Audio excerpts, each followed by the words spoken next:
Hello and welcome to another episode of Earth911, Sustainability in Your Ear. I'm Mitch, your host, and we are back with another innovator interview. We're going to be talking about a fascinating innovation in cooling technology, the Nostromo Thermal-Energy Storage System.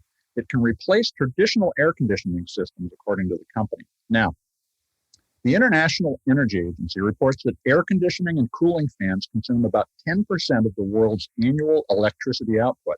And demand for air conditioning and the need for cooling is only going to continue to grow in the face of the extreme weather that we're facing all over the world, as well as because incomes are rising and people are buying into air conditioning in order to be cool at home. That's happening all over the world. The IEA projects demand for cooling-related electricity is going to triple by 2050 if we do not find more efficient alternatives. Nostromo is an Israeli startup introducing IceBrick, a technology that can shift the energy demand to nighttime to prevent spikes in power consumption during the hottest part of the day. IceBrick stores cooling energy in the form of ice during off-peak hours and overnight when there's plenty of generation capacity available. Think of it as storing the converted electricity in ice and then using that to cool later. Unlike battery systems, which are useful for approximately 3,000 cycles of use, or about 10 years, and require rare earths and lithium that are currently difficult to recycle, the Nostromo system uses only water. Now, they just recently became a public company through a reverse merger. You can find them as Nostromo Energy, NSTO is the ticker symbol. And we're talking today with Yaron Ben-Nun, who is the Chief Technology Officer at Nostromo Energy. Yaron, welcome to the show. How are you today? Thank you very much, Mitch. Great honor to be one of your guests. I'm a fan of your podcast, and so listening to these podcasts made me smarter, I think. So great to have people like you producing this quality, of information. Well, thank you very much. I appreciate you saying so. So first, tell me the basic concept behind thermal energy storage and how you use that in an IceBrick unit to cool a building. Maybe we'll zoom out, if you might, and take a look at the numbers you just, the figures you just said. If you look at the United States market, peak demand below the I would say San Francisco, New York latitude will take about 45% of the total grid production at peak demand, at the hours which the grid is experiencing its peak demand. Why is that? On a hot day, for instance. Yeah, on a hot day. Well, let's look at it like this. Peak demand will always occur on the hottest days of the year. Sure. Why? Because you have many ways to heat when it's cold outside. You have natural gas, you have you have woods, you have diesel, you have whatever, kerosene, but electricity. But when it's hot outside, you can cool only with electricity. Therefore, the total peak demand of the United States, coast to coast, will traditionally be about 200 gigawatts higher than the electricity peak demand on the coldest days of the winter. So now let's take aside all the other problems of the grid, and let's put the attention on the peak demand, because peak demand actually determines everything. The momentarily peak demand determines how many production will be needed, how many distribution lines, how many transformation will be needed. Everything is being conducted and planned and executed only by peak demand phenomenon. So peak demand phenomenon is on the hottest days of the year and is being driven dramatically, mainly by cooling systems, and other than thermal comfort systems that like AC units, there are other cooling demands around you, like for production means, and for data centers, and for hospitals, for different procedures. So cooling, the 40% I just mentioned, it's actually more. There are more cooling demands, not under these air conditioning demands, which are taking 40% of the grid. So just to rethink about it, we need storage in enormous and unbelievably big capacity in order to keep on towards 100% renewables. Mhm. The paradigm that control everything around us is lithium-ion batteries, or there is a quest for a better battery, a safer battery, a cleaner battery, a battery with less degradation, but still electrochemical solutions are the only thing that everybody looks when he's looking at the future of the grid. And what we are saying simply, before even talking about our technology, which is less interesting than the phenomenon I'm trying to describe, the biggest need, the most, I would say, sensitive need to be taken care, is not need for electricity. The need for cooling is a need for cooling. Yeah, no, that's an not for important electricity per se. Yeah, and that is an important point, is that we're talking about a technology and a human need. The human need is to stay cool, and that is expanding. Not expanding only in the United States. Right. The United States is already 90% armed with air conditioning systems. But India, for instance, has merely 10. Mm-hmm. And they say that India will triple the 10% to 30% in the next 20 years. And you can just imagine what is going to happen to the peak demand in India, Malaysia, Indonesia, Philippines, Thailand, all these regions in South America, that air conditioning is not 90% already installed. So world peak demand is going to be tremendously affected by installing new cooling demands and the raising cooling for places like the United States, for more data centers, just for more space, more electronics, and EVs that we did not mention yet, electronic vehicles, which are going to be the next big tsunami. So now we have distributed approaches to heating when we need it. We have very concentrated electric-centric cooling solutions now. How does the IceBrick and thermal energy storage fit into this mix? So tell us about the technology. All right. Can I get another 4 minutes before I'll dive into our technologies, just so you understand the big, I would say, a paradox that we're facing? Because this paradox is huge. Just for another 4 minutes, and then I promise to tell you about the IceBrick. And let me just point out that for me, I'm in the Seattle area. We just have historically high heat, and only 44% of the people in the area have air conditioning. I guarantee in 2 years, 65% of this area is going to have air conditioning. So we are living through the crisis you're describing right now. Yeah, next year won't be colder, so they say. So just the last thing I would like to emphasize. Almost all installations in the United States are being done in the front of the meter, meaning near the solar fields, meaning somewhere far away on the mountains, in the deserts, on the high voltage lines. They put there most of the storage. But when they will need to discharge this electricity, this energy, they will burden the grid as if they were just another fossil plant. Yeah. The meaning is that the enhancement of the distribution grid is not going to get any relief from putting all this storage somewhere upstream on the distribution grid. So can we at least agree that taking care of the problem where it occurs, that gives a real grid relief to the whole system? Meaning, if I have like 100 hotels on the coast of Venice Beach and north and south in Los Angeles, mm-hmm. and now let's say the hot days are coming, and let's say that together all these hotels are now demanding another 100 megawatts. Now I have two options in my hand.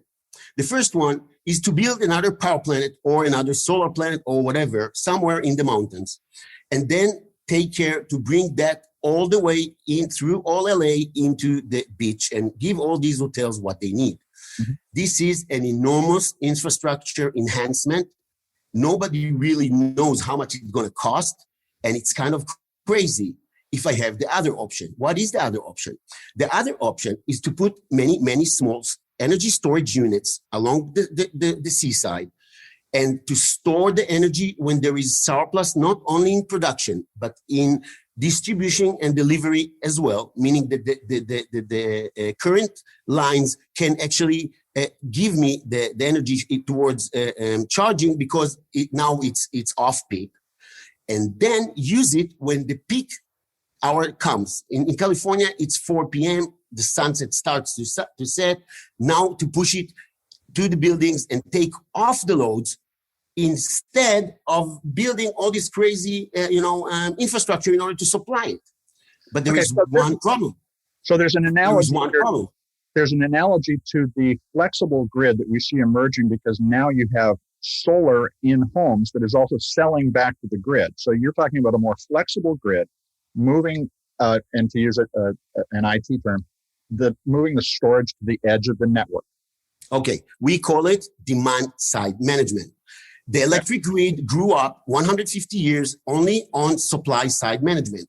When you wanted less, they took down their throttles. When you wanted more, they pushed the throttles back. And that's how it was managed.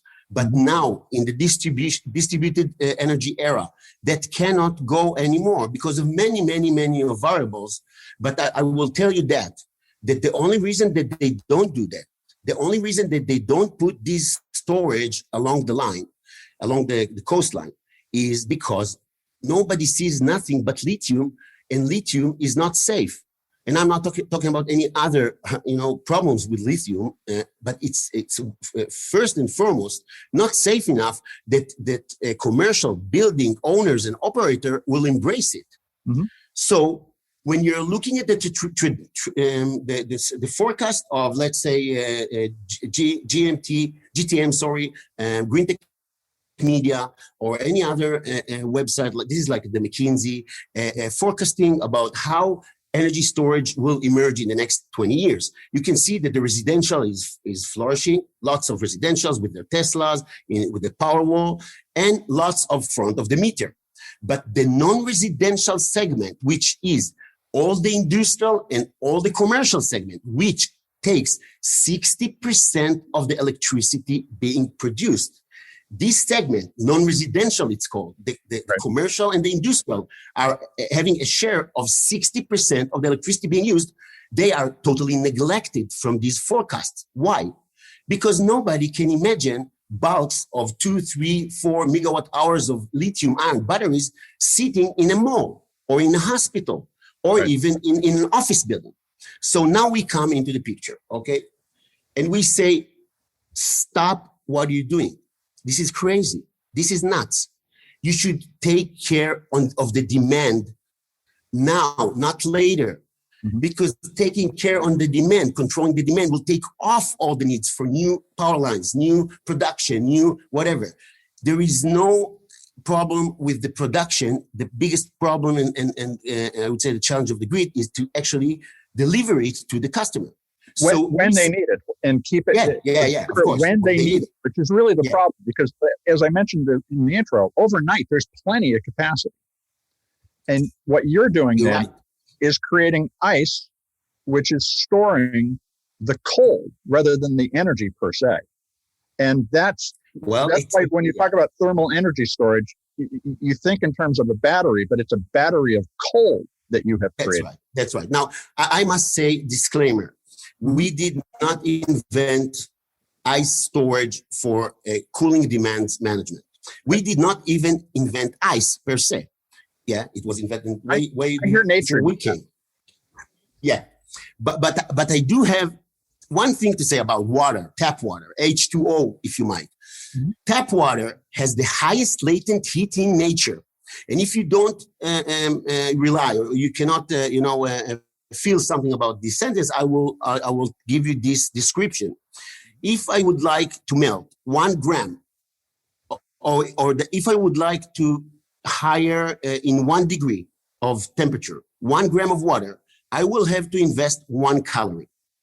But if I would like to melt 1 gram of water from ice into water, I will have to invest 80 calories, 80. Mm-hmm. If you think about this sentence, 1 gram to elevate 1 degree of water, of 1 gram of water, 1 calorie. For melting 1 gram of ice into liquid, actually it won't change. It will be 32 Fahrenheit. After the melting, you will have to invest 80 calories, 80. This is the secret, one of the secrets. Water has 41 anomalies. Actually, water are the most alienate material on Earth. They have mainly anomalies. One of the anomalies of water is that. So they are very, very, very potent in holding energy in the form of ice when they are moving, changing phase from liquid to solid. This tap water that we have here all over, the safest material on Earth, you can drink it, you can wash yourself with it, you can feed your cats and dogs. So the question is, although there are companies that tried and did, commercial ways to store cold energy in order to control cooling demands on commercial buildings, why didn't work? Why we don't see it everywhere? Why the analysis, forecasting don't see any place for water, although the heat is going up, air conditioning is just gaining more and more demand. So the simple answer for that is engineering. The engineering that was made to support this water looks like, I would say, tank farm. If you go to any website and you write a cold thermal storage solutions, energy storage solutions, you will see pictures of tank farms and commercial users. And we're talking only about commercial and industrial users, especially commercial user. They don't have real estate. Real estate is their most important assets, maybe just after what they're actually producing or doing.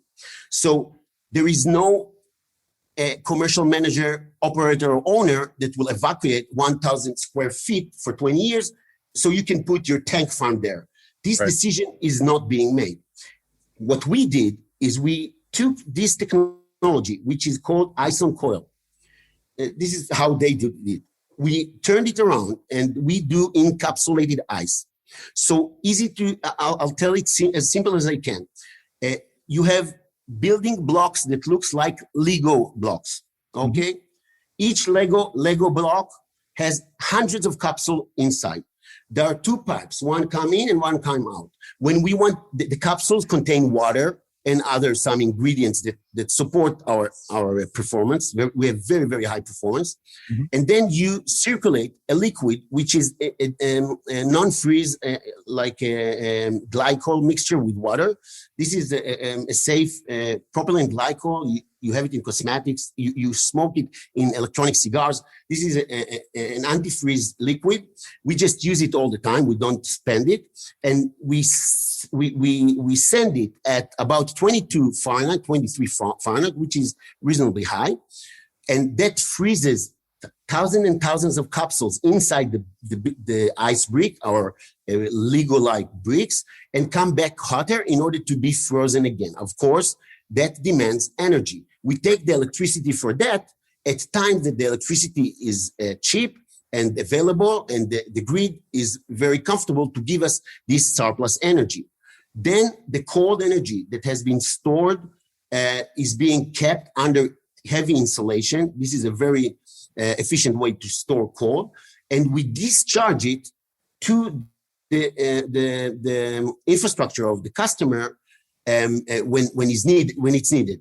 So, and the way that happens is the same glycol mixture flows through, extracts the cold, uses that to cool the building, and that's over the course of the day, the ice might melt, but you've offset the energy demand at the highest demand time of the day, and the most costly, which is the demand charges of on peak at summer. You take these 5 hours, you take care lowering your cooling demands to the max, to the minimum. So the customer gain reduction in his demand charges, which are quite high in Southern California. You can pay up to $40 per each kW of your momentarily peak demand on a chosen month of the summer. So we can, every kW we lower your demand at these hours will gain you $40. So you're saving money, you're cooling your building, you're using less space than you would have to with a traditional tank farm cooling approach. And actually, your site at Nostromo.energy has a really interesting video showing it's a flyover of a group of commercial buildings and the energy demand of each of those buildings. And when you look at it, it's massive in just a few square blocks.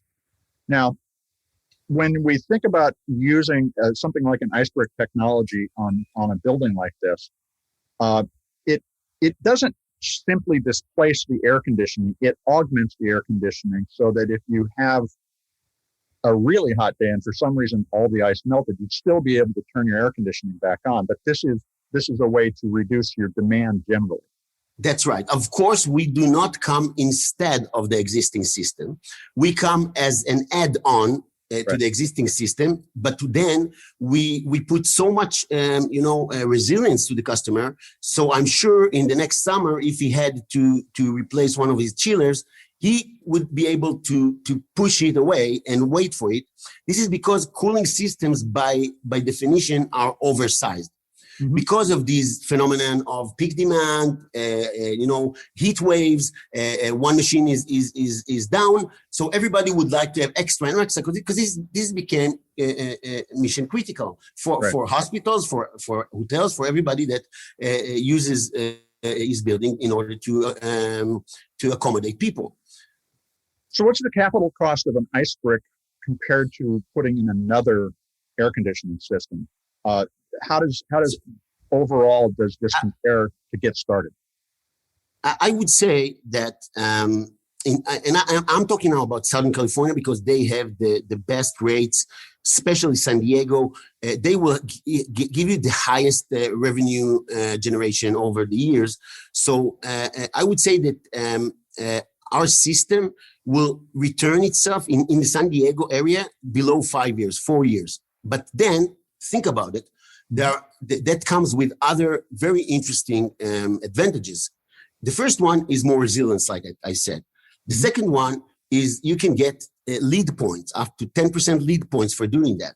The third one is that you can actually, if you're a big commercial building, like we're doing now in Beverly Hilton. So we are putting there in Beverly Hills a 1.5 megawatt hour system. Mm-hmm. The rolling blackouts around these neighborhoods, soon enough, I hope that the Hilton will get recognized by the LADWP as a mitigator at these times of crisis. And we hope that the neighborhood around the Hilton would be safe from rolling blackouts, because there is no reason to do a rolling blackout if you already took off the biggest problem at the area.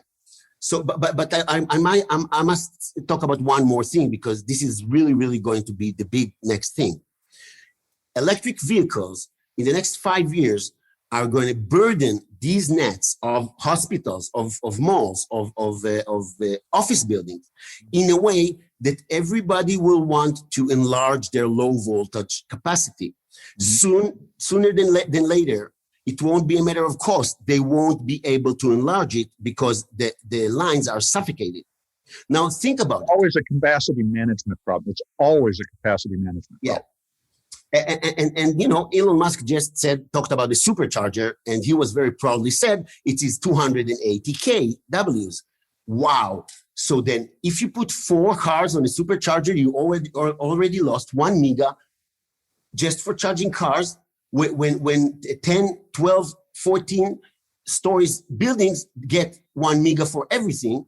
Right. So how the grid gonna take that in hell, these numbers? So what we say, since the original planning of the electricity of the building took in consideration at least 50% of the consumption that goes to cooling systems, if we can take these off, we already eased the 50% of the low voltage capacity to do other things with it. We're not saying that we can take the problem off the shelf forever, but we surely can mitigate the inner city grid with that is planned for just such and such capacity. We can give the grid operator strong tools to ease this transition. Okay, so now let's talk about the sustainability of the system itself. Compared to a battery, a system that is made of water is highly recyclable. You also explained that the lithium being used in a storage system would be expended in roughly 10 years. Your system doesn't need to be refreshed for at least 20.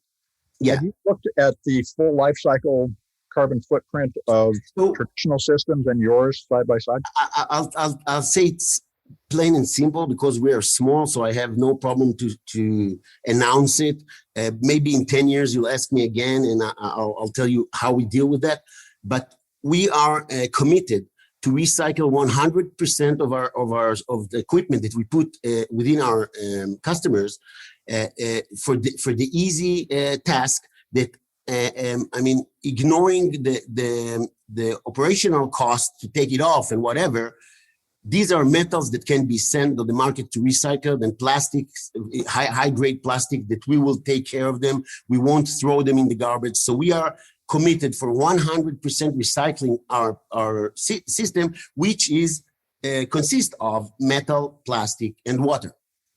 So now, and another dimension of the sustainability of this is you could put a solar system in place to run this and store the ice energy. Do you see that as a key component of managing demand in particularly arid areas like the Middle East, for instance? Is this the solution for? You shouldn't go so far to the Middle East. If you go to data centers of Google, Microsoft, Amazon in the hot areas, they are surrounded with solar, but they cannot enjoy this solar after sunset, right, unless they start with the lithium ion and all what that gives you. So 30% of the consumption of these data centers is cooling. We are just about to meet, one of these giants and offer them to make their cooling 100% carbon free, 24/7. And we call it solar ice, making solar while the sun is shining and right, extracting solar power beyond sunset. So cooling demands, especially those who work 24/7, could be totally carbon free and off the grid. Okay, so again, back to capacity management. It's simply a matter of you have generation capacity, you need to use it at different times. The thermal energy storage allows you to transfer that to a human use, getting cold, when you need it, regardless of the time of day. Okay. That's right. Now, in terms of recyclability, you've already said you're going to recycle all of it. What happens with lithium today in a battery? Can you tell us? So this is a $100 billion question, because soon we're going to have mountains and mountains of lithium. And I can tell you the time I've seen some, entrepreneurs going towards this direction. I encourage them. We must take care of the lithium. I think it's still a very hard task. And I really hope that they will manage to deal with all of that as good as it gets. It looks to me that it won't be cheap, because lithium is hazardous, especially when you start to open these batteries. So it have to be handled very, very carefully. And right, nobody really can tell you what it will take in order to make it economical. Mm-hmm. But I can tell you for sure that water has zero degradation. Water becoming ice is a physical phenomenon. The Earth is about 4,600 million years. This is like 4.6 billion years. So water that has been through billions of winters, came snow, became back to water, and doesn't look like it degrades. So we did a fast degradation test with the Royal Dutch Shell in a special program called the Game Changer. And we just finished a few days ago 6,000 full thermal freezing and melting of ice in our capsules. Mm-hmm. And I cannot tell you the results because it's not public yet. We are waiting for the certification from Royal Dutch Shell. But I can tell you that if lithium is degrading between 30 to 40% after 3,000 to 4,000 cycles, we are much better than that. I don't want to say how much, but dramatically much better. And this is because we just support water to do that. We're not genius. Water are the most, amazing material on Earth. We just think that water should be considered on building, in building, in order to control demand of cooling demand, which are one of the biggest problems of the grid and challenges. Now, you obviously have a huge opportunity because right now, thermal energy storage accounts for about 1/20th of 1% of all power storage globally. How many installations have you put in place to date? So the start is always the harder.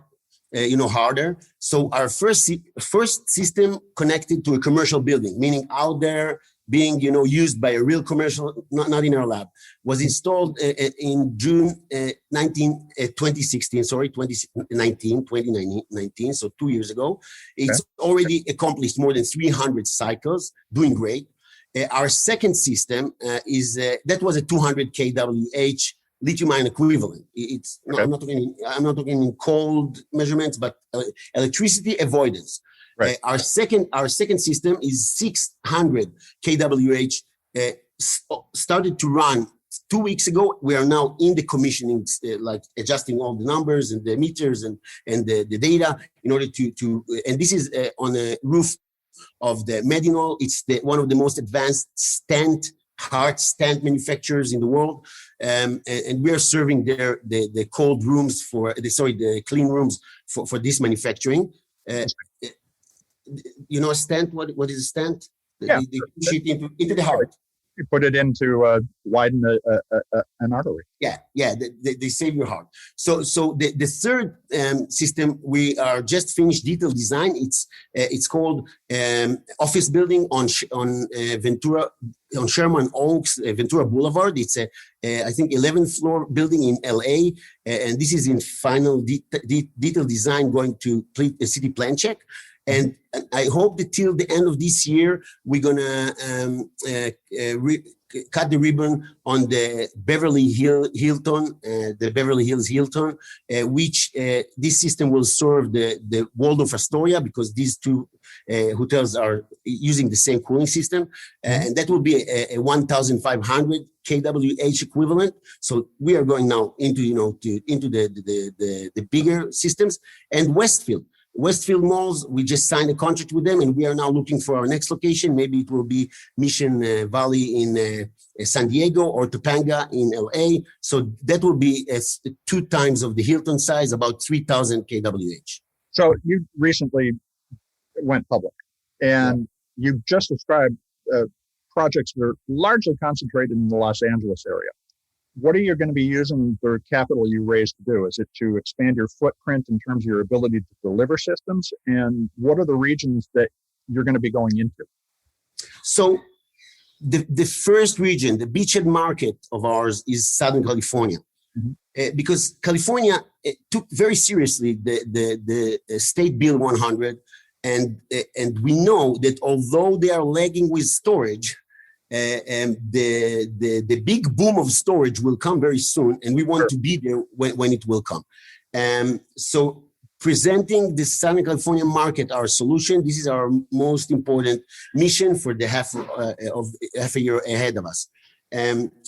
We know that commercial building owners and developers and operators does not need another task of being experts in energy storage and optimization of discharge in order to lower their electricity bills. So, and we know that they won't go into investing in such systems before they will be very, very, very sure about the outcomes.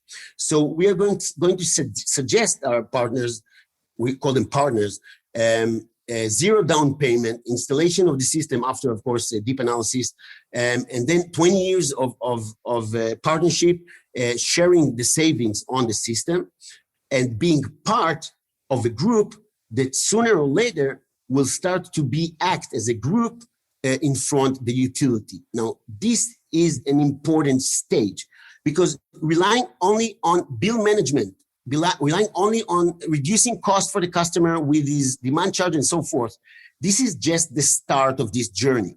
Because once you have 1, 2, 3, 4, 5 megawatts you can control with a push of a button in a certain area, you can just turn around to Southern California Edison, to LADWP, to PG&E and say, hey, I'm here. I can take off this and that load. What can you give me in order that I will support all your crazy infrastructure plans and lower down your cost. What can you offer me? Okay, so again, analogous to the distributed grid that we are seeing emerge because people are putting solar in at home and in buildings, you have negotiating leverage to go back to the grid and say, hey, we can help you change the structure of your generation demand requirement. It's more about the distribution and the transformation. If you knew what are the plans in investing in distribution lines inside LA in the next 10 years, this is mind-blowing. I don't know. I didn't see the numbers. But believe me, these numbers going to skyrocket. And we can mitigate that. Absolutely. We completely agree. The demand is just going to continue to rise, and it's going to rise steeply, as we learned in the Northwest in the last few days. Now, the whole idea of a zero down and that you basically pay this off through your savings is going to be incredibly compelling to a building owner. How did they get in touch with you and get you to engage with them today? So, honestly, we are a young company. We did not start to manufacture, to do mass production, although we already build our cells in the US, in Southern LA. We have great partners there, and we are growing slowly by slowly. But being able to talk to us today, if you're from Southern California, it's a great opportunity to be in queue, to be the next one that we will examine. If you are a building owner that uses chillers, okay, we connect only to chillers. We don't know how to connect to rooftop units or to package units. We do water circle chillers. If you are an operator or a building owner using chillers in a massive way, you have more than 500 tons installed, I urge you to go into our website and just ping us so we'll know you're there, and we will come back to you. We have people in LA, and we will start talking to you, and sooner or later we will tell you if you're eligible, that we will come and take a look at your facility, because we are really keen on building, I would say a ring of people that they are early adopters that understand the building flexibility and interactive. The DOE calls it interactive buildings. Is the future of buildings owners, and we think that every building, big consumer of electricity, must prepare to be able to give services to the grid and not only taking from the grid, because that will be the best way for him to mitigate, things that will come, and that the carbon taxes will come, and many things are about to come. A business owner that will put such a system, which is clean, safe, he will be ready for the next actions that will be taken for sure. Well, you're describing a revolutionary change in the way we think about cooling, and I want to thank you for taking the time to talk with us today. Great. It was a pleasure for me. I will just end with a sentence that the dream of bringing the grid into serenity, into the clean future, into the renewable future, and leaning on hundreds of thousands of metric tons of lithium, to us sounds a little bit, problematic. So we think that there should be other. Well, I'm not talking about practical. Things can be practical. We already showed that many strange things can be practical. But it's not the clean future that we are portraying to ourselves. Well, thank you, Yaron. We appreciate you taking the time, and we want you to come back and keep us up to date on how it's developing. Thank you very much for this call, Mitch. It was a pleasure. Well, we've been speaking with Yaron Ben-Nun, who is the CTO of Nostromo Energy. You can find out more at nostromo.energy. That's not .energy.com, nostromo.energy. And we urge you, especially if you are looking for solutions to cooling a large commercial space, to take a few minutes and look at Nostromo's technology. Folks, we'd really appreciate it if you'd share the podcast, this podcast, or any of our podcasts, to get the ideas flowing. More ideas will lead to less waste. And what we really desperately need to do now is make our economy a lot less wasteful so that we can preserve the prosperity that we do have. This is Earth 911 Sustainability in Your Ear. I'm Mitch Ratcliffe. We will be back with another innovator interview soon. In the meantime, folks, take care of yourself, take care of one another, and let's all take care of this beautiful planet of ours. We'll be back soon.